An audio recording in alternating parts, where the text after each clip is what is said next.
আসসালামু আলাইকুম। তো বর্ষার সময় আমাদের মাঠে পানি চলে আসে, তো সেই অল্প পানিতে এত পরিমাণ মাছ ধরা পড়বে কখনোই ভাবিনি। তো আমি ২টা চারু এবং একটা চায়না দোয়ার এই মাঠে পেতে রাখছিলাম।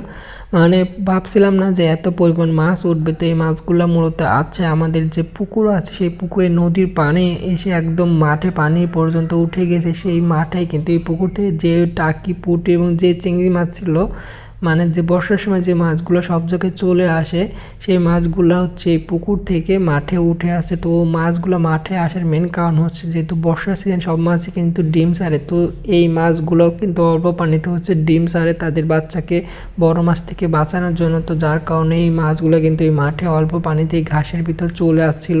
তো আমি জাল পাতার পর সকালে গিয়ে দেখি এত পরিমাণ পুঁটি এবং বড় একটা মাছও পড়েছে। বিশেষ করে পুঁটি এবং চিংড়ি, এই মাছগুলো কিন্তু বেশি পরিমাণ এখানে ধরা পড়ে। মাছ ধরতে কিন্তু আমাদের সবারই কিন্তু খুবই ভালো লাগে, এই জন্য মাছ ধরি।